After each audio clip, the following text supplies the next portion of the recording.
you were a teenager and you made the decision to leave your house to, as you said, you decided to be homeless. Okay, we're gonna start here. Ah, You made the decision to leave your house because you found out that your mother and the father who raised you, by virtue of your stepfather, they had been lying to you about your biological father. You thought your stepfather was your biological father. So going back to that time, sort of take the audience and myself through why, how that resentment in you started to build and what it manifested into. you know what? I think the biggest thing why I left was I kind of felt like, one, my mom was heavy on the don't lie boy. Like you would get beat down, what I'm saying, for lying. You could do anything else and it was like a baby whipping, but the lying boy, my mom would go in. And I was like, yo, how could you go in on me like that when you was lying the whole time? So for me, it was a betrayal of who is this woman? You know what I'm saying? And then I couldn't really write about it. Like, you only got so much space in a book. But like, yo, my mama, she a beast. I'm like, yo, you had all these people cooperate. It's like, how did you pull this off? Like, you talking about, I got three grandmas. You know what I'm saying? So ain't nobody saying nothing about it. I don't have no cousins, no uncles, no aunties.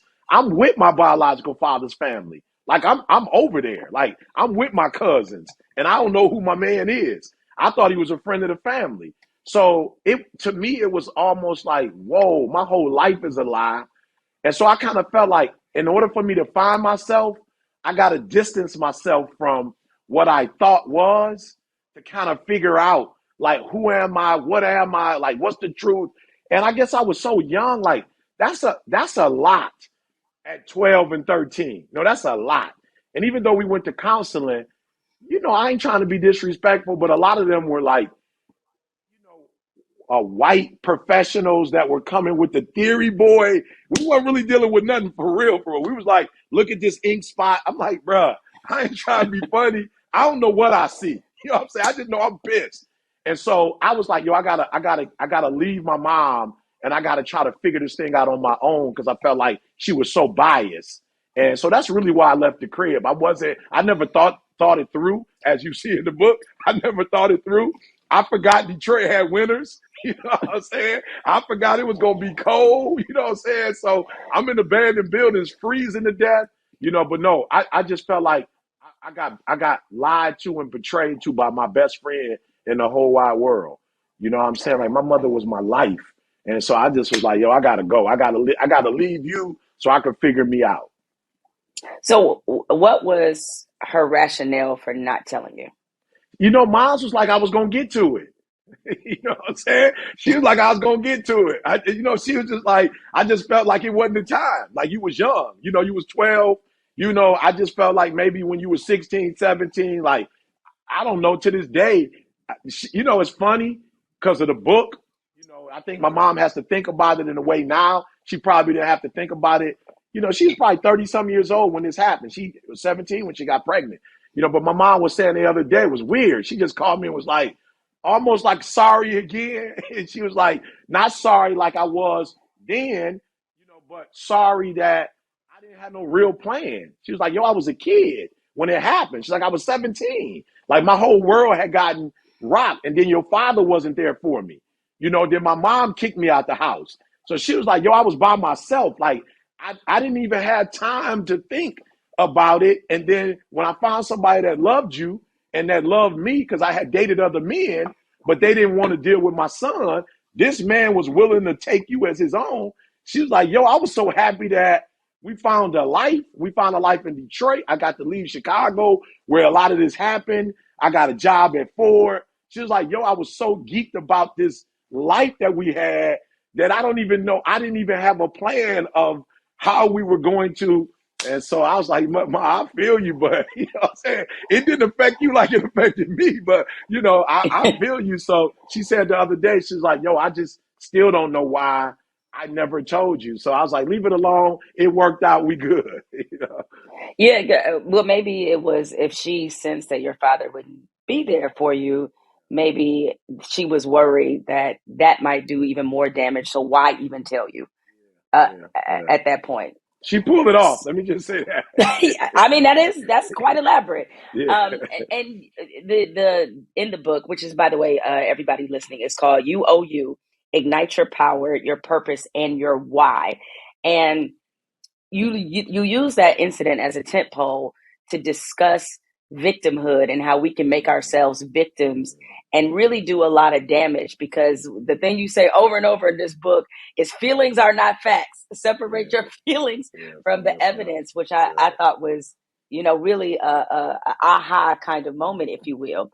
Now, with all this built up resentment and anger that you have, left home, as you mentioned, you're sleeping in abandoned buildings. When did you feel a turning point in terms of you actually dealing with and breaking down that resentment that you felt? Oh, okay. I thought you said just a turning point because I was gonna say when the winter hit, that was a turning Oh, point.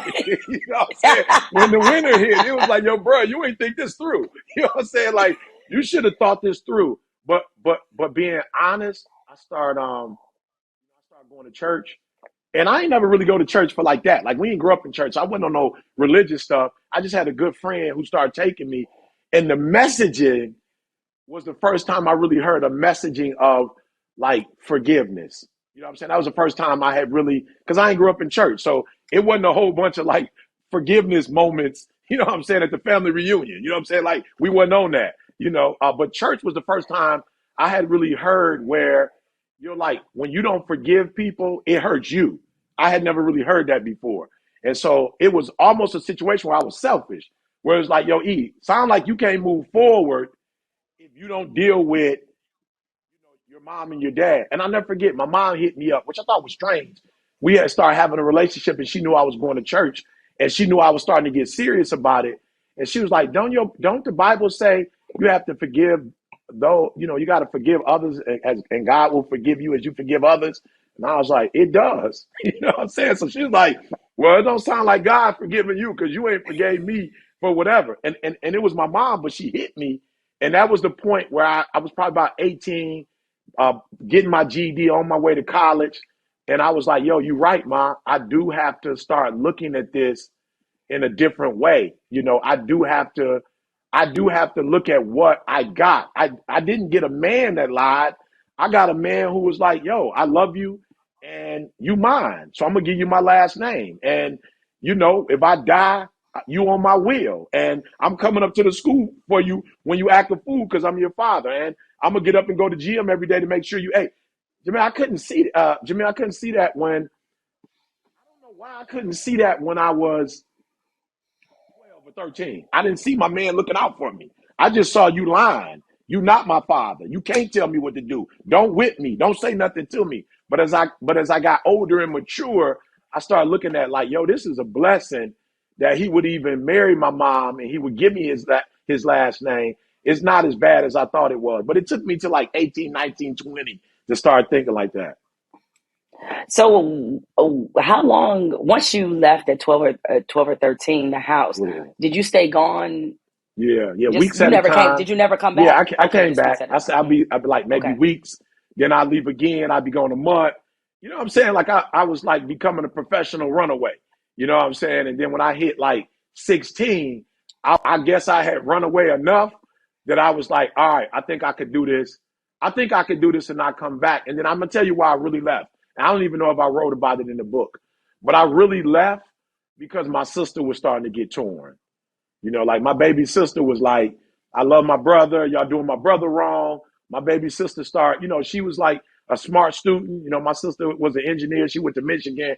You know what I'm saying? She always handled her business. So you could tell she was kind of like treating dad different because of how I was getting treated, starting to treat mom different. And I was just like, E, don't do your sister like that. Like, you were in a bad space, but that is her father. That is her mother. Like, don't do that. And so I kind of left because I was like, I'm really now disrupting the union in the house. And I was like, just go. You could talk to your sister from being gone, but I could tell she was suffering the most from our challenges. And I was like, don't be selfish, bro. Just go ahead and do your thing and keep your sister in a good space. A lot of people struggle with forgiveness, especially uh, a situation like yours, some people would say like, oh, well, he has a right to be mad forever. But Yeah. that obviously is not the option that you chose. The church was one foundation in helping you establish that path to forgiveness. What were some other things that got you on the road to forgiveness? HBCU, man, Oakwood.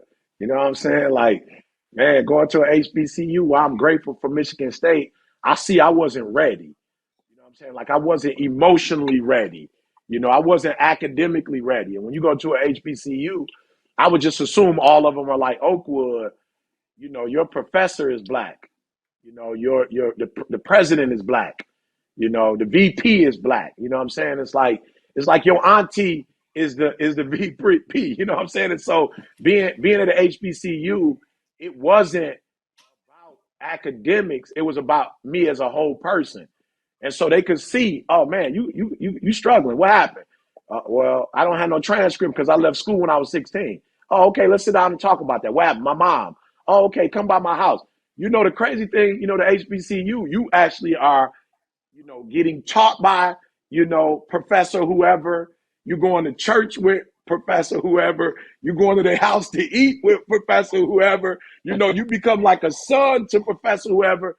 So at the HBCU, they really put the academics down for a while, and they built me as a human.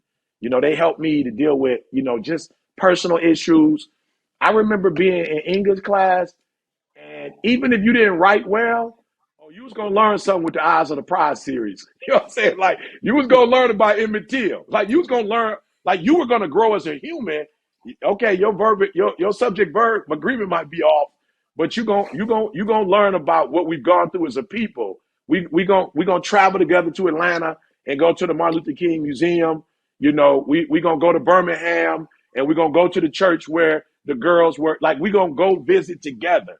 And so they built me as a human first, and then spiritually, and then academically, and then they challenged me to go to Michigan State. They were the ones that was like, yo, I thought Rodney and Murray was saying you're supposed to come to Michigan State. They was like, okay, well, you better hurry up and finish here because your credits here ain't gonna transfer to Michigan State. Like you about to have to start over from scratch. So we need you to hurry up and finish, and then we need you to go there. And so it was that HBCU, and then of course Dee Dee went with me, and she, focused sister from the city, did what she was supposed to do, finished on time, and just kept pushing me. So I ended up getting married early. Dee Dee was a rock.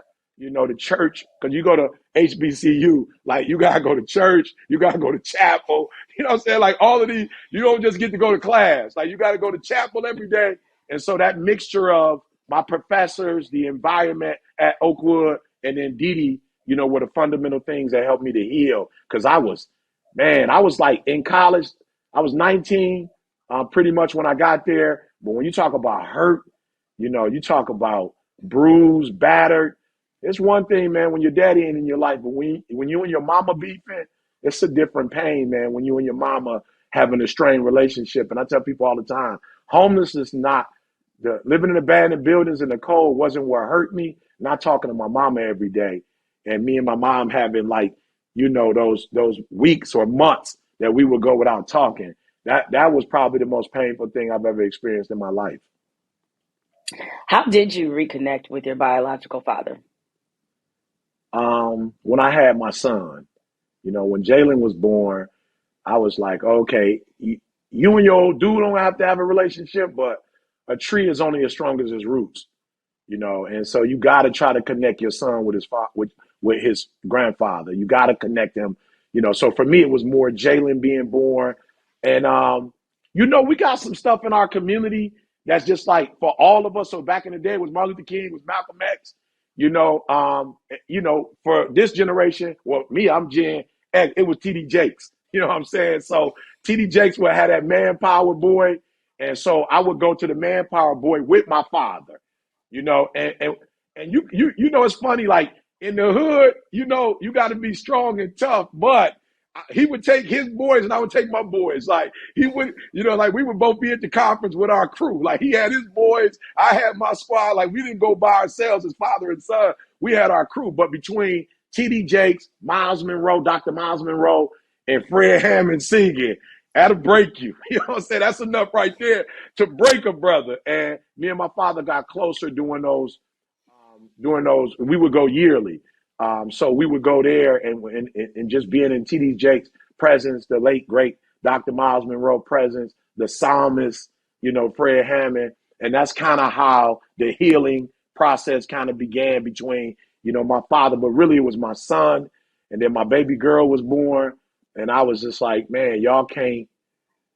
The money's good. The fact that y'all going to state, that was already, what I'm saying? Like, y'all going to Michigan State. Jalen was a general manager for Izzo for 4 years. T. Watt and Dre Mile hooked that up. So it was already like, y'all already going to state. Y'all gonna know Rodney. Y'all gonna know Murray. They all went through the Magic program. But I was like, it's not Oh. enough. It's not enough to go through those and get set up for greatness and still not know your family. Like, you still got to be connected to that side of your family, So that's why I did it. Not necessarily for me, because I had so many great men in my life, but for my babies, I was like, y'all got to know the Mundy side of your family, and y'all got to be connected to the Mundys. And there's no way you're going to be connected if you're not connected to your grandfather.